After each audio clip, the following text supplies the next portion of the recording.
Metanoia. Vamos estar falando sobre a defesa da nossa fé no dia de hoje. E rapaz, estou percebendo que Deus está preservando a saúde dos nossos preletores. Porque para enxergar ali, não é à toa que o pastor Hércules fica ali nos sermões de culto, botando os óculos. Hoje, nessa primeira palestra, nós vamos estar falando sobre o Jesus histórico e o seu impacto no mundo. Então, essa palavra apologética, que vai aparecer no dia de hoje várias vezes, é uma grande disciplina teológica que, basicamente, ela vai defender a nossa fé e trazer razões para a nossa fé.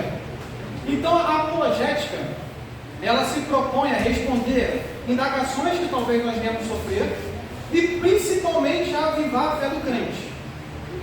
No entanto, a gente precisa deixar claro aqui que a apologética ela nunca vai produzir fé por si só.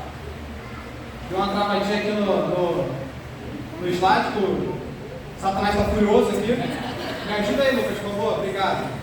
Se travar mais uma vez, eu te faço o sinal, beleza? A apologética nunca vai produzir fé por si só em alguém. A gente precisa ter essa humildade e entender que nós vamos entrar nesse assunto sabendo que nós somos 100% dependentes do Espírito Santo. Somente o Espírito Santo pode convencer alguém do pecado e levá-lo a Cristo.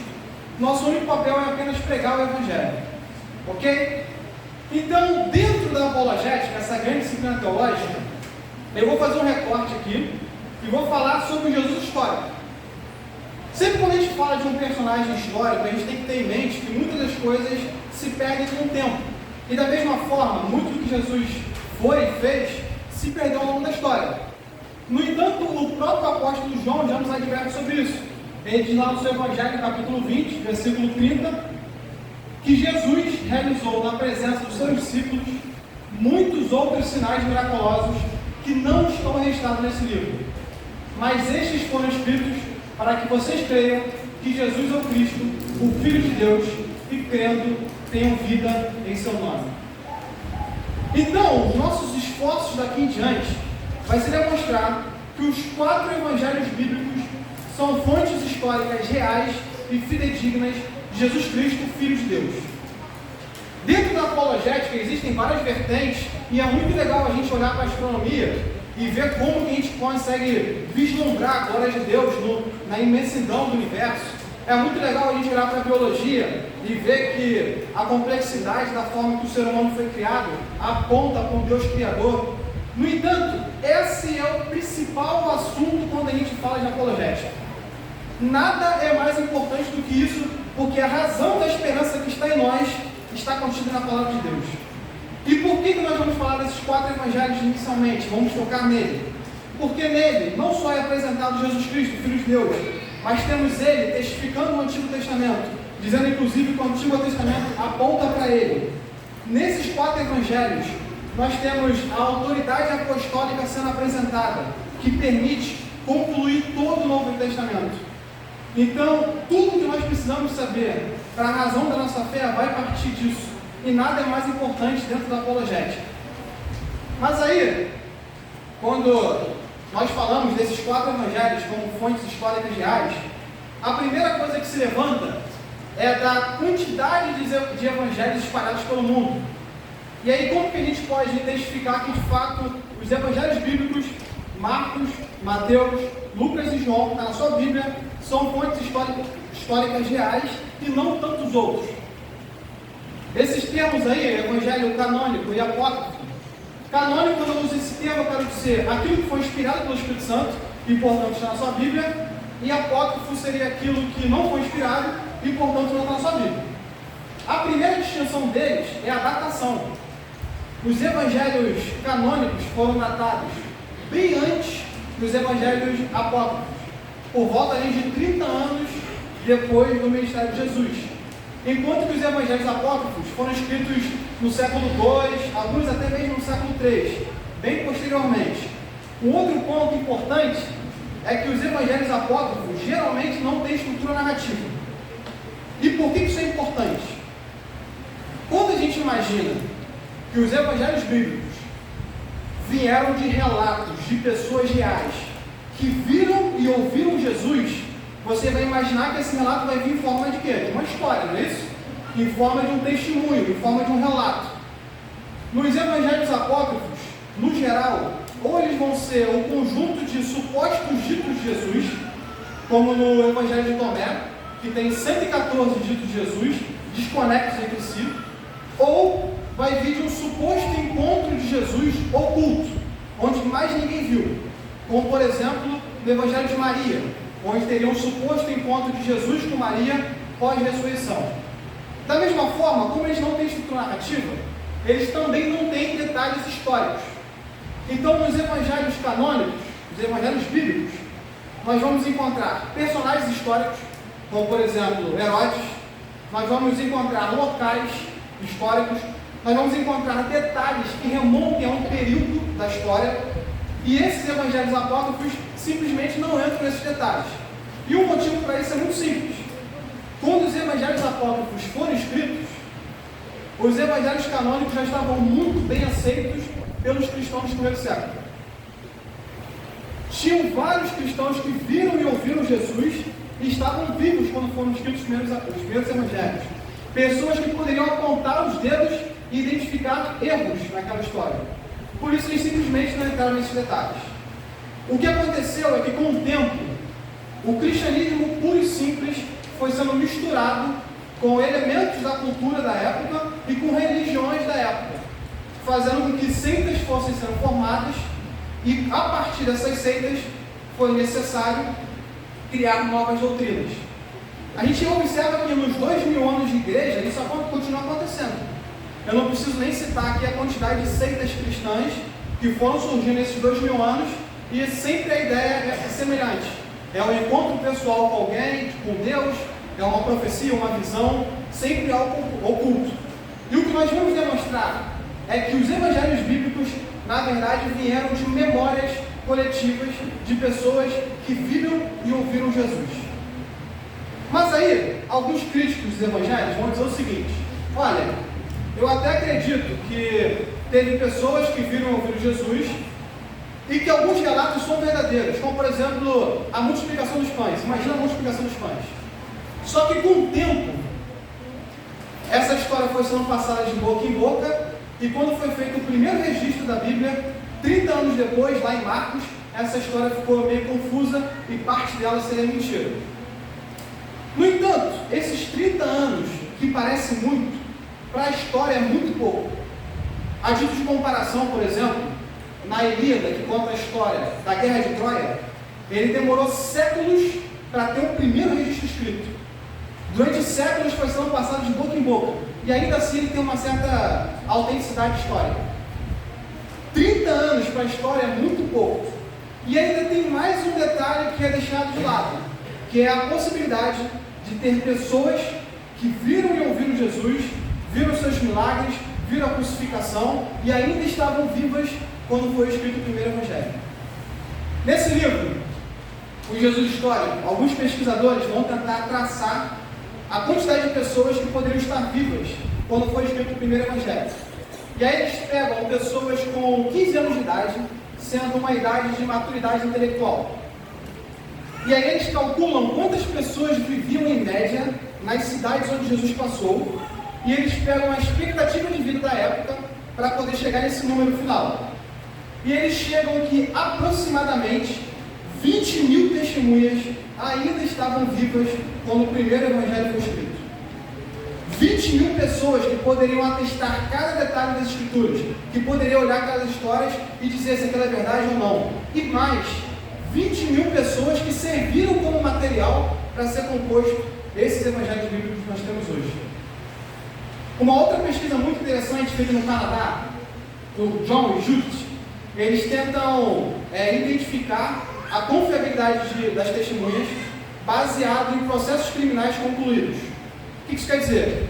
Processos criminais onde você sabe a verdade dos fatos e aí você compara com o relato das testemunhas. E aí eles chegaram aos dados que 80% dos relatos são reais. E aí esses 20 relatos que acabam não sendo verídicos são aquele detalhe da história menos importante que o cérebro decidiu não armazenar. O que acontece é que o cérebro decide o que é mais importante, ele grava essa informação e os pormenores acabam às vezes ficando confusos. Então, se eu perguntar para você hoje o que aconteceu no dia de ontem, você vai lembrar dos detalhes mais importantes. Concorda comigo? Mas às vezes os pormenores pode ser que você não lembre. Talvez você confunda se você primeiro ligou para alguém ou se você primeiro foi no trabalho. A ordem às vezes dos fatos ficam meio confusos. Esse acontece como, por exemplo, você sabe que alguém te disse uma coisa, mas você não lembra quem foi. Já aconteceu isso com vocês? Ou então acontece de alguém ser assaltado, ela lembra detalhes do assalto, mas não lembra da fisionomia do assaltante. É por isso que aqui eu dou uma dica para as mulheres casadas. Eu sei que tem muitas aqui esposas. Se vocês forem pedir alguma coisa para os seus maridos, não adianta pedir muita coisa. Porque o cérebro dele vai armazenar o mais importante, o que não for, ele vai esquecer. Então se chegar e falar, olha, passa no mercado, compra isso, isso, isso, depois vai na farmácia, pega isso, vai na sua sogra, pega aquele negócio com a sua sogra, fala com o vizinho, meu irmão. Não adianta. O cérebro vai decidir, escolhe. Dá a informação mais importante e decide executar. E como que a gente vê isso acontecendo na Bíblia? Os vestígios disso na Bíblia. Bom, tem várias passagens, mas a ceia do Senhor é uma passagem bem emblemática. Observe comigo. Em Mateus, Jesus primeiro anuncia a traição, depois institui a ceia e depois anuncia a sua morte e ressurreição. Está lá em Mateus 26. Não vou abrir aqui, mas fica a curiosidade de vocês depois abrirem em casa. Em Lucas, Jesus primeiro anuncia a sua morte e ressurreição, depois ele institui a ceia e por último ele anuncia a traição. Perceba que a ordem está invertida. Depois em Marcos vai seguir uma estrutura parecida, só que adicionando e recheando pequenos detalhes. Isso parece o quê? Parece um erro, né? Parece que a Bíblia errou. Só que na verdade isso é típico de memórias compartilhadas. O que aconteceu é que 20.000 pessoas contaram essa mesma história e aquilo que se repetiu entre elas passou pelo teste de confiabilidade e entrou nas escrituras. Só que cada evangelista organizou essas informações de forma diferente, de forma que o cerne do ocorrido, o principal, se repetiu. Se você observar, Jesus instituiu a ceia da mesma forma nos 3 textos. Eles não se contradizem. É por isso que, por exemplo, se você for ler um livro de ficção, o livro lá do Tolkien, ele vai poder dar detalhes do ciclo de um personagem ou da cor de uma parede, porque aquilo vem unicamente da sua imaginação. Mas a partir do momento que a Bíblia, esses 4 evangelhos, vêm de histórias reais, o que acontece? Por vezes, ao ler as escrituras, Jesus aparece pregando para um grupo de pessoas e no verso seguinte ele está em outro lugar pregando para uma outra pessoa, falando uma outra parábola, curando uma outra pessoa. Às vezes a gente não consegue encontrar uma conexão clara entre as passagens, mas isso acontece porque aquilo que se repetiu entre as testemunhas passou pelo teste de confiabilidade e entrou nas escrituras. E aquilo que não passou, aquilo que ficou mais confuso, simplesmente não entrou e não está na sua Bíblia. Portanto, o que nós temos hoje nos 4 evangelhos passou pelo teste de confiabilidade dos relatos de testemunhas. Aí, alguém pode dizer o seguinte: tudo bem, eu até acredito que os ocorridos mais marcantes de Jesus foi passado até ser registrado em Marcos, no primeiro evangelho.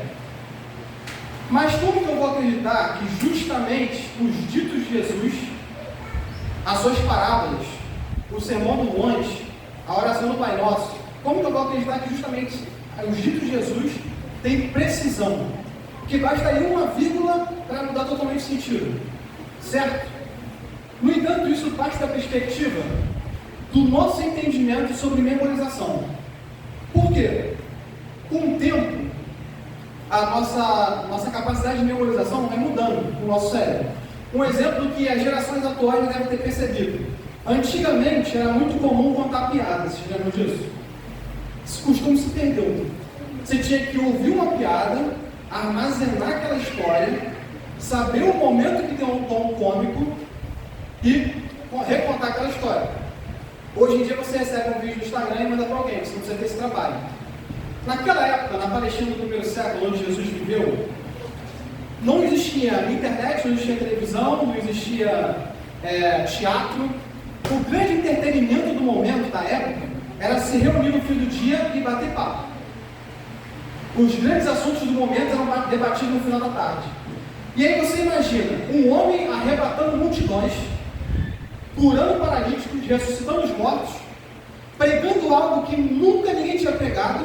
Esse com certeza era o assunto do momento. Não se falava de outra coisa a não ser disso. Naquela época, mesmo na Grécia, já ouviram falar em Sócrates, por exemplo, aquele cara que falou aquela frase, só sei que nada sei, filósofo grego? Ele morreu sem escrever nada. O seu pupilo Platão, que decorou os ensinamentos dele, escreveu posteriormente a sua morte. Entre os judeus, esse costume era ainda mais marcante. Em locais de tradição oral, principalmente entre os judeus, aos 6 anos de idade, você era levado para uma escola judaica, onde você decorava o Pentateuco, dos 6 aos 10 anos de idade. Tem alguma criança aí de 10 anos, no culto de hoje? Imagina essa criança aqui, imagina ela decorando o Pentateuco. De eu começar uma frase e ela saber em qual capítulo de qual livro e qual versículo está. Era essa a capacidade de memorização dessas crianças. Dos 10 aos 14 anos de idade, elas iam para uma escola ainda mais avançada, onde elas decoravam todo o Antigo Testamento. E aí, os mais avançados eram retirados, escolhidos por alguns rabis, alguns mestres da lei. E perceba, se os mais inteligentes eram escolhidos, é sinal de que decorar a Bíblia com 14 anos não era grande coisa na época. E aí eles decoravam os ensinamentos dos seus mestres da lei. É certo que numa cultura dessa, os discípulos de Jesus decoravam cada ensinamento que Jesus falou. Os apóstolos, aqueles que estavam à mesa com ele, aqueles que participavam do Sermão do Monte, eles recitavam várias e várias vezes tudo aquilo que Jesus falava, de forma que todos eles serviram de material depois para ser concluído o cânon bíblico. Só para vocês terem uma noção, na Índia tem um povo chamado Tulu, que eles têm só tradição oral no costume deles, ou seja, é um povo analfabeto. Esse povo, se eles sabiam, por exemplo, que uma erva curava, eles tinham que passar isso de geração em geração e guardar essa informação. Com isso, eles aguçaram tanto a capacidade de memorização, que dentre as diversas histórias que eles contavam, eles tinham um épico que, se fosse transcrito, teria 15.683 linhas. Um épico que levaria de 6 a 7 dias para ser contado de forma ininterrupta. Tamanha a memorização deles. De se sentar e contar como se fosse uma novela, sabe? De parar a história num dia e continuar no dia seguinte. Então existia a capacidade entre os discípulos de decorar tudo aquilo que Jesus ensinou. Das parábolas, dos sermões, dos principais ensinamentos, da instituição da ceia, como nós acabamos de ver. Esse é o último ponto que eu abordo aqui para falar dos 4 episódios bíblicos, sendo o ponto mais importante, a crucificação. A crucificação é o assunto com mais material, mesmo avesso ao cristianismo, falando sobre isso. Então, se você for agora numa universidade perguntar para um ateu, um historiador ateu, sobre Jesus Cristo, ele vai dizer o seguinte: olha, eu não sei muita coisa sobre ele, mas eu sei que era um líder judeu e que morreu crucificado. Isso acontece justamente porque essa era a parte da história que Roma não fez questão de esconder. Todo o resto Roma quis esconder. Mas a cruz, a gente precisa lembrar que era a humilhação máxima que o Império Romano poderia fazer com alguém. Roma quis contar justamente essa história para tentar denegrir ao máximo a imagem de Jesus. Se tivesse parado ali na cruz, teria dado certo. E considerando isso, as fontes históricas de maior valor científico geralmente são as contidas em cartas, jornais ou documentos históricos. Por que disso? Porque em livros pode ser que tenha um viés. Já em carta, em jornal, algo do tipo, é mais difícil. Então, geralmente, esse tipo de material tem um maior valor científico para ser considerado como fonte histórica. E de forma curiosa, a primeira fonte histórica que fala da crucificação de Jesus está contida numa carta. 10 anos antes do escrito do primeiro evangelho, 10 anos antes da escrita de Marcos, tinha uma carta que fala da crucificação de Jesus. E essa carta está na sua Bíblia.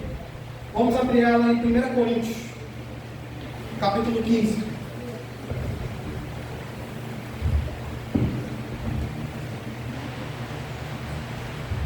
Coríntios 15, verso 1 até o verso 6.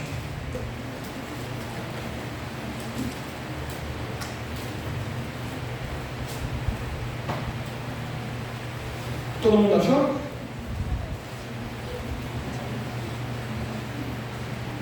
Irmãos, quero lembrá-los do evangelho que preguei a vocês, o qual vocês receberam e no qual estão firmes.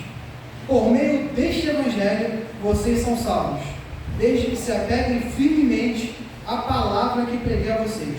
Caso contrário, vocês têm crido em vão. Pois o que primeiramente lhes transmiti foi o que recebi, que Cristo morreu pelos nossos pecados, segundo as Escrituras. Foi sepultado e ressuscitou no terceiro dia, segundo as Escrituras. E apareceu a Pedro, depois aos 12. Depois disso, apareceu a mais de 500 irmãos de uma só vez, a maioria dos quais ainda vive, embora alguns ainda tenham adormecido.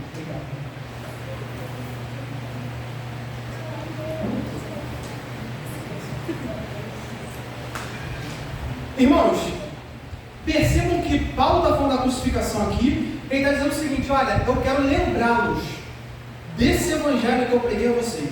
Ele vai anunciar a crucificação em seguinte, e ele está falando sobre a crucificação dizendo o seguinte: lembrem-se e apeguem-se a esse evangelho. Ou seja, sem a crucificação e sem a ressurreição de Cristo, não existe evangelho. O que Paulo está dizendo aqui é o seguinte: lembrem-se dessa mensagem que eu falei para vocês. Ele não está ensinando sobre a crucificação e a ressurreição. Percebam que o primeiro material que fala da crucificação está falando com um público que já sabe desse assunto. Ele está apenas lembrando a eles. Ele está dizendo o seguinte: olha, essa informação já chegou na Europa. Chegou lá em Corinto, na Europa. Vocês já estão cansados de saber disso. Apeguem-se a essa verdade. Porque, veja bem, Jesus Cristo morreu pelos nossos pecados, segundo as Escrituras, como ele vai dizer o seguinte aqui. Sendo que se Jesus Cristo tivesse morrido pelos seus pecados, mas tivesse parado na morte, seria sinal de que a dívida sua ainda não teria sido paga. Dívida essa que você levaria toda uma eternidade para pagar. Dívida que cada pessoa viva, cada crente levaria uma eternidade para pagar. Cristo Jesus levou sobre si um único ato, e quando ele ressuscita, ele prova que essa dívida está paga. Esse Jesus Cristo que Paulo está anunciando agora venceu a morte. Ele está dizendo o seguinte: lembre-se disso. 10 anos antes do anúncio do primeiro evangelho lá em Marcos, essa informação já era amplamente conhecida, inclusive por 500 testemunhas, muitas das quais ainda estavam vivas. Paulo está dizendo o seguinte: olha só, tem irmãos aí na igreja de Corinto que vocês sabem, viram Jesus ressurreto. Vocês podem consultar eles. Se hoje a ciência, a história, pode dizer que Jesus Cristo existiu e foi crucificado, mesmo sem ter uma fonte, uma prova arqueológica, apenas com prova documental, nós podemos também dizer que esse Jesus Cristo ressuscitou dos mortos. Nem mesmo a morte pôde parar o nosso Senhor Jesus. E o que acontece com o mundo a partir daí? Imaginem, um homem que pregou algo que nunca tinha sido visto, rebateu multidões, que fez milagres, mas que se mostrou muito mais do que um profeta quando ressuscita dos mortos. Esse Jesus prova que é Deus, e essa mensagem passa a percorrer o mundo. O cânon sagrado é fechado com o Novo Testamento a partir dos apóstolos que o próprio Jesus enviou. Como fica o mundo a partir disso? Com essa mensagem sendo propagada aos 4 cantos. O que nós vamos ver agora é o impacto que esse livro trouxe para o mundo. E o quanto que esse mundo que nós vivemos hoje é profundamente construído a partir da Bíblia. Jesus Cristo fala em um dos seus sermões, lá em Mateus 5:13, que vocês são o sal da terra, mas se o sal perder o seu sabor, como restaurá-lo? Não servirá para nada, exceto para ser jogado fora e pisado pelos homens. Jesus aqui nesse sermão, nesse primeiro pequeno fragmento, ele usa o sal para fazer uma metáfora, se referindo ao crente. E aí ele fala que se esse sal perder a sua propriedade, deixar de ser puro, como acontecia de alguns sais que eram retirados de pântanos salgados, ou de alguns sais que passavam por um processo de degradação muito grande, esses sais eram jogados para servir de pavimentação, não tinha mais nenhuma utilidade. Mas o sal que se permanece puro, diferente do alimento, mantendo as suas propriedades, ele tem duas funções, e é essa que ele está apontando para o crente ser. A primeira é de realçar o sabor do alimento. Primeiro ponto, e a analogia que Jesus está fazendo em relação ao sal, é que nós podemos realçar o melhor do mundo. Nós podemos dar sabor ao mundo. Mas não só isso, nós também pedimos que o alimento apodreça. Nós freamos a corrupção e o apodrecimento da carne, do alimento.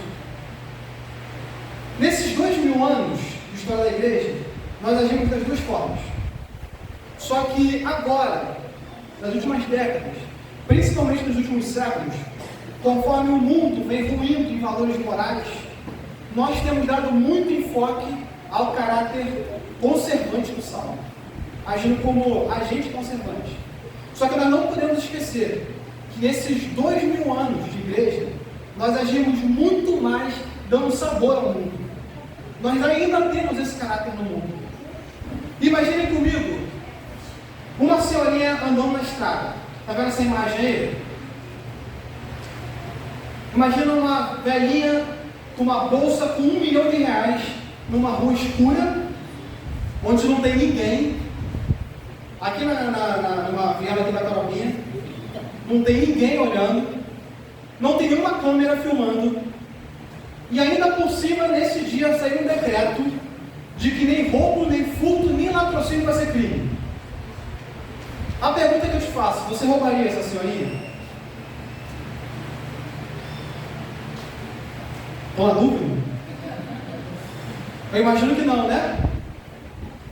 Agora, se eu tivesse 2 motivos para não roubá-la. Letra A.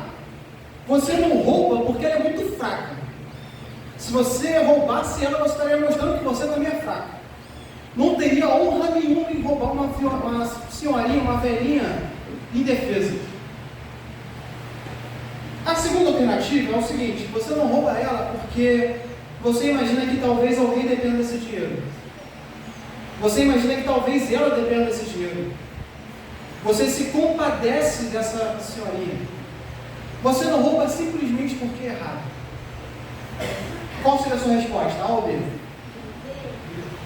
Muito bom. As crianças estão atentas, hein? Você responderia B, né? O que não é tão óbvio assim é que mesmo se eu fizesse essa pergunta na universidade mais secular do Brasil, todos responderiam letra B também. Sabe por que todos responderiam letra B? Porque uma moral referenciada no outro é estritamente cristã. Numa sociedade baseada em honra e vergonha, num mundo baseado na força como elemento mais importante, te responderia letra A. Ou no máximo, até mesmo roubaria a bolsa dela. Por que não? Isso só muda a partir do momento em que nós atribuímos o amor ao próximo como valor ético. Dessa forma, conceitos cristãos passaram a permear a humanidade sem que o mundo hoje perceba. O conceito da criação do homem, a imagem e semelhança de Deus, pavimentou toda a construção de uma série de conceitos morais e éticos do mundo moderno.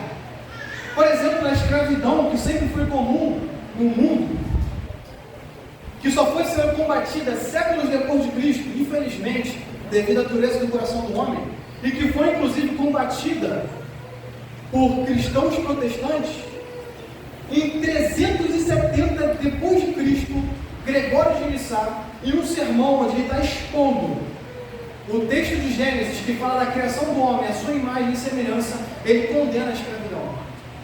Você consegue imaginar como era o mundo 370 depois de Cristo? o quanto era inimaginável falar contra a escravidão, mas simplesmente, a partir da exposição bíblica do homem criado à sua imagem e semelhança, ele pôde falar isso. Ele lutou, ele falou contra a escravidão e condenou esse pecado. A noção básica de direitos humanos, da forma que nós conhecemos hoje, ela é alicerçada no princípio da criação do homem à sua imagem e semelhança. Hoje a gente vive num mundo tão evoluído, não é mesmo? Um mundo que diz que nós temos que ser tolerantes, não há não há distinção de cor, de raça, de gênero, de classe social, todo mundo merece respeito, todo mundo tem dignidade, todo mundo merece dignidade. A gente não ouve isso, mas nesse mundo tão evoluído, agora quer desconstruir uma moral absoluta, que foi alicerçada nas bases cristãs. O mundo quer hoje voltar para uma moral autorreferenciada, botando o seu próprio umbigo como referência, botando a si mesmo como referência, trazendo o certo e errado a partir de você mesmo, e não a partir de Deus, a partir de uma moral absoluta. Vishal Mangalwadi, que é um filósofo indiano, ele traz um retrato desse mundo que abandona os princípios cristãos. A Índia é um país que, apesar de moderno, tem uma cultura bem afastada da influência cristã do mundo ocidental. Esse filósofo, apologeta cristão, ele é indiano, estudou na Inglaterra e veio se converter ao cristianismo depois. E aí ele volta para a Índia, para o interior da Índia, para poder trabalhar como missionário, pregando o Evangelho e fazendo ações sociais. Nessa missão, em uma delas, ele conta em um dos seus livros que ele entrou numa casa e encontrou uma criança num cômodo largada, extremamente magra, coberta de moscas, cheia de feridas. E aí Vishal chega para a mãe daquela criança e fala assim: olha, você precisa levar ela para o hospital, senão essa criança vai morrer. E a mãe dele fala assim: olha, eu não tenho dinheiro, infelizmente, eu sou muito pobre. Aí o Vishal fala: não, tudo bem, eu vou pagar pelo tratamento dela. Aí ela fala: não, tudo bem, mas eu não tenho tempo, eu trabalho muito, nem eu nem o meu marido podemos levar ela no hospital. Aí o Vishal fala: não, tudo bem, eu mesmo vou levar ela no hospital. E aí, mesmo assim, de forma estranha, essa mãe reluta em deixar. Os vizinhos começam a se aproximar da casa, olham para o Vishal como se a atitude dele fosse estranha. E aí começa uma discussão. Vishal querendo levar aquela criança para o hospital, ele diz que vai chamar a polícia. No meio daquele caos, a mãe acaba deixando, ele leva aquela criança para o hospital. Chegando lá, ele descobre que o problema da criança era só a inanição. Aquela criança é tratada no hospital, se alimenta, volta para casa sem feridas, forte, saudável. Ele volta da missão feliz e um mês depois ele vai lá visitar aquela criança de novo. E quando ele chega lá, ele tem a triste notícia que aquela criança morreu e foi enterrada no quintal da família. Sem entender o porquê disso, Vishal começa a pesquisar a cultura indiana, a cultura daquelas tribos do interior, que ele já estava um pouco desconectado. E aí ele descobre que naquela cultura, ter mais de uma filha mulher, que era o caso, era prejuízo. Ter uma filha mulher é interessante porque ela poderia ajudar a criar os outros filhos homens e poderiam ajudar os pais na velhice. Mas ter mais de uma filha mulher era só mais uma boca para alimentar, não valia a pena. Por isso, os vizinhos, quando se aglomeram na casa daquela mulher, eles acham estranho a atitude de Vishal porque eles também faziam o mesmo. Isso pode chocar a gente, mas em um mundo que não foi profundamente impactado pelo cristianismo, isso é absolutamente normal. Na Grécia, em Roma, quando uma mulher não conseguia abortar o seu bebê nas primeiras semanas de gestação, ela não tinha outra alternativa, porque um aborto a mataria, não tinha recurso para isso. Sabe o que ela fazia? Ela simplesmente levava a gestação até o fim, paria a criança e jogava no lixo. Aqui mesmo no Brasil a gente ouviu relatos bem recentes em povos indígenas de pegar os bebês que nasciam com alguma deformidade, ou que eram gêmeos, ou que nasciam de mães solteiras e deixando na floresta para morrer, ou enterrando vivo. O mesmo acontecia entre os egípcios, entre os chineses, entre os os nórdicos, sempre foi normal na sociedade agir dessa forma, com uma moral autorreferenciada. Quando os cristãos, profundamente impactados com a mensagem de Cristo, começaram a recolher os bebês nas cidades, retirando dos lixos e adotando como os filhos, aquilo era tão estranho que os gregos achavam, e os romanos, que os cristãos estavam se alimentando dos bebês. Eles achavam que os cristãos eram canibais, porque era mais fácil acreditar que você está tirando o bebê para se alimentar do que adotar um filho que não é seu. Esse era o mundo do qual, ao longo de milênios, sempre foi comum o cotidiano. E um mundo que não foi profundamente impactado pelo cristianismo, não há razão para sacrifícios em prol de outra pessoa. Se alguém hoje deslutar pela caridade, pelas minorias, pelo bem-estar comum, pela paz, ela precisa entender que a simples possibilidade dela pensar dessa forma advém de Cristo e advém do seu Evangelho. Se não fosse Jesus Cristo, nós viveríamos num mundo muito diferente hoje. Vocês lembram dessa imagem? Isso foi em 2015. Nós temos ali um criminoso com uma arma na mão, uma mulher desesperada que orava e um herói improvável, um mendigo, um morador de rua, que entra na frente, isso em 2015, na Catedral de Sé, em São Paulo, entra na frente daquele criminoso, é baleado e essa mulher consegue fugir. Em todos os jornais, eu lembro da época, saiu estampado: herói improvável, morador de rua herói. Em todos os locais que apareceu o nome dele, apareceu vinculado ao conceito de herói. No entanto, essa mesma história, se fosse contada há 2000 anos atrás, ele seria visto como um tolo. No máximo como um corajoso tolo. Herói, num conceito clássico, era alguém forte, poderoso, famoso e que massacrava os seus inimigos. Esse morador de rua não era forte, não tinha nenhuma habilidade especial, e para piorar, ele morre nas mãos do vilão da história. Os heróis clássicos que nós conhecemos, Hércules, Thor, até mesmo os heróis da vida real, Alexandre o Grande, Átila Uno, Gengis Khan, César, todos eles tinham como característica uma sede voraz por poder. Todos eles faziam tudo para sua própria glória. Aqueles que nós vimos no filme de Troia, na história original ele era totalmente diferente. Fazia tudo pela sua própria fama. Tinha escravos, que não aparecem no Hollywood, massacrava os seus inimigos para poder aparecer mais, para poder ser mais famoso. Tudo isso só passa a mudar quando o homem mais poderoso que passou por essa terra, o homem que poderia sobrepujar qualquer inimigo, tem como seu grande ato heróico morrer em favor de outra pessoa. O conceito de herói como salvador, ele é estritamente cristão. Ele só aparece a partir do momento em que Jesus Cristo mostra a grande obra de salvação. Se não fosse ele, não existiria valor nenhum em se sacrificar por outra pessoa. Se não fosse Jesus Cristo, a Disney seria muito diferente hoje. Vishal Mangote diz essas palavras com relação ao conceito de herói. O Messias derrotado da Bíblia sobrepujou as ideias clássicas de heroísmo para criar um mundo moderno que valoriza o autossacrifício mais do que a conquista do mundo e as proezas militares.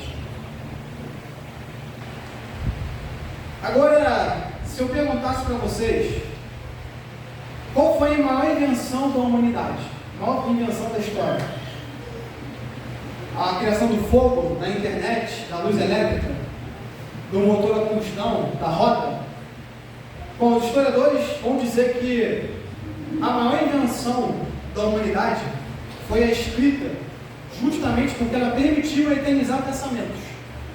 Ela permitiu dar continuidade a raciocínios, a conhecimentos de geração em geração, e entre povos, de forma que a gente pudesse evoluir progressivamente. Agora, se eu perguntasse para vocês qual foi a maior revolução da história, alguém arrisca? A Revolução Industrial, a Revolução Russa, a Revolução Francesa? Nesse sentido, a Reforma Protestante foi precisamente a maior revolução que o mundo já viu, porque permitiu popularizar a escrita. Saber ler e escrever, ser alfabetizado, sempre foi algo vinculado às elites. Afinal de contas, conhecimento é poder, não é mesmo?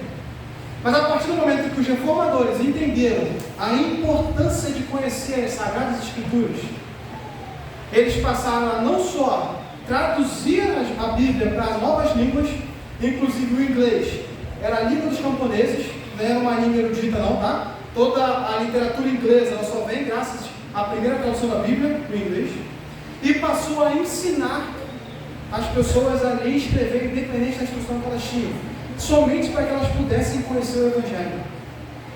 De forma que o mundo passou a ser profundamente impactado pelo conhecimento bíblico. França, Alemanha, Suíça, Holanda passaram a ser transformados à medida que bordéis foram sendo modificados e se transformando em clubes de debate, à medida que os cristãos, novos convertidos, aplicavam o profundo conhecimento bíblico que eles estavam tendo às diferentes situações da vida. A política, a ética, a família. Diversos assuntos passaram a ser debatidos a partir desse profundo conhecimento bíblico que a humanidade passou a conhecer. Em 100 anos de profundo conhecimento bíblico, o mundo evoluiu mais do que nos 1000 anos anteriores. Hoje, tenta-se ensinar que o racionalismo só começa no iluminismo. Mas 100 anos antes da Reforma Protestante, o mundo começou a abandonar a superstição para viver o mundo moderno que nós conhecemos hoje. Essa é a história que não quer ser contada. História de construção de universidades a partir dos cristãos. Abraham Kuyper fundou a Universidade Livre de Amsterdã em 1881, que depois veio ser ministro da Holanda. A Universidade de Princeton, fundada em 1746 pelo governador de Nova Jersey, que era congregacional. A Universidade de Yale, fundada em 1640, também por reformados. E essa aqui todo mundo conhece, né? A Universidade de Harvard, fundada logo assim que os Estados Unidos se consolidou como país, também por reformados. Olha o que eles falaram ao fundar a Universidade de Harvard: que cada estudante deve ser simplesmente instruído e intensamente impelido a considerar corretamente que o propósito principal de suas vidas é de conhecer a Deus e a Jesus Cristo, que é a vida eterna. Os fundadores de Harvard falaram isso ao fundar a universidade. Você nunca vai chegar na universidade hoje e aprender que esses homens eram cristãos. Nicolau Copérnico é o cara que mudou o paradigma do movimento do heliocentrismo, né, onde a Terra girava em torno do Sol e não o contrário. Johannes Kepler fez as primeiras equações dos movimentos planetários. Galileu Galilei simplesmente desenvolveu o método científico que é usado até hoje. René Descartes, filósofo matemático, que fez o plano cartesiano, que alguns devem ter conhecido aí. Wallace Boyd, quem está fazendo Enem, deve lembrar das fórmulas de Boyd da química. Michael Faraday, se a gente tem essas luzes elétricas hoje, esses televisores, graças a ele, o pai da eletricidade. Gregor Mendel, da biologia, que desenvolveu o que seria a genética, os princípios da genética. James Maxwell, pai da física moderna. E esse cara aqui, Isaac Newton, que era incrível. Isaac Newton, você começa o ensino fundamental aprendendo sobre ele, vai para o ensino médio, ainda tem coisa para aprender, vai para o ensino superior, ainda tem coisa para ver ainda sobre ele, vai para a pós-graduação, ainda tem coisa que você não aprendeu de Isaac Newton ainda. Desde a mecânica, ótica, gravitação universal, cálculo, tudo isso desenvolvido por Isaac Newton. E ao final da sua vida, Isaac Newton, cada descoberta dele, ele fazia aquilo para entender mais sobre as escrituras e aprender mais sobre Deus. No final de sua vida, depois de todas as suas descobertas, já idoso, Isaac Newton fala as seguintes palavras: eu gostaria de ler essas palavras junto com vocês. Pode ser? A maravilhosa disposição e harmonia do universo só pode ter tido origem segundo o plano de um ser que tudo sabe e tudo pode. Isso fica sendo a minha última e mais elevada descoberta. Absurdo imaginar que toda a construção do mundo moderno veio através de princípios cristãos e hoje o mundo quer tratar a gente como ignorante. Hoje, até mesmo na igreja, agir pela razão muitas das vezes é visto como algo contrário à fé. A gente teme que os nossos filhos cheguem na universidade como se lá fosse ter um conhecimento muito avançado. E o que a gente está estudando aqui é bobeira, é babosagem. A gente teme que os nossos filhos, que os nossos conhecidos, sejam confrontados com o conhecimento do mundo. Quando, na verdade, o mundo deveria temer cristãos profundamente conhecedores da palavra de Deus. E não o contrário. Eu encerro aqui fazendo duas aplicações sobre tudo isso que a gente viu hoje, sobre aquilo que a gente conversou e aquilo que a gente ainda vai conversar. A primeira aplicação eu ouvi numa palestra, onde estava sendo falado justamente sobre isso, de um grande apologeta brasileiro, talvez o maior apologeta da América Latina. E ele falou que os cristãos, eles podem se identificar como cristão onde quer que eles venham. Os cristãos podem ocupar os espaços públicos. Os cristãos podem atingir suas atividades profissionais, se identificando como crente, sem ter medo. Contanto que ele faça com duas coisas, com dois cuidados: com piedade e com competência. Piedade, para que, ao se identificar como cristão, alguém não aponte o dedo para você e fale assim: esse aí que é crente, que é mal educado, que trata todo mundo mal, que é egocêntrico, esse aí é cristão. Para não passar essa vergonha, precisamos começar com piedade. E segundo, competência, porque se nós chegarmos nos espaços públicos de forma leviana, a gente vai passar vergonha. Não dá para chegar de forma leviana, tem que chegar com competência. Você pode ir para a política, para as artes, para a ciência, para a atividade do seu cotidiano, do seu trabalho, seja ele qual for, trabalhando com excelência e se identificando como cristão, fazendo isso para a glória de Deus. Você não precisa temer isso. Você nunca vai ser envergonhado por se identificar como cristão. Porque diferente do que se imagina, você não precisa emburrecer para aquele evangelho. Nesse sentido, a segunda aplicação que eu faço, e eu encerro por aqui, é que, independente com quem você conversar,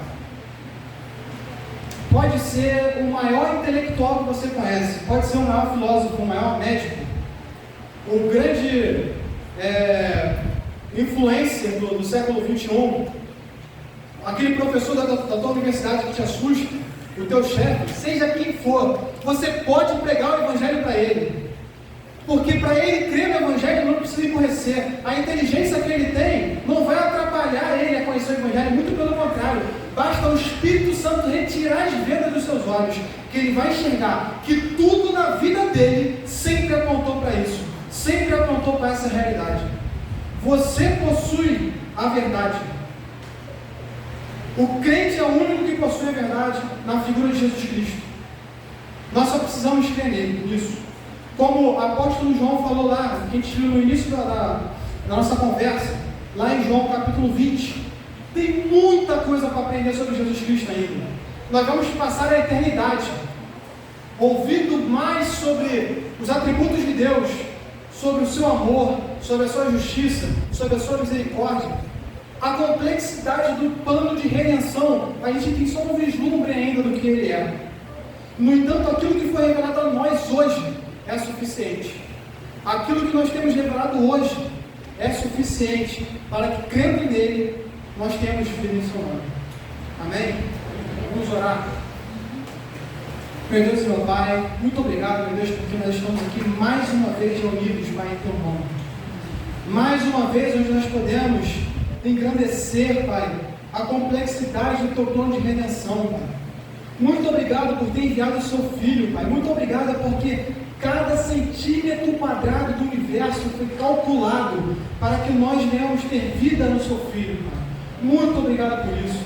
E nos faça lembrar, cada dia mais, que existe razão na nossa fé, Pai. Não nos deixe esquecer da razão da nossa esperança. E que nós venhamos responder a qualquer um o quanto isso é o fundamento de nossa vida, Pai. Em nome de Jesus. Amém.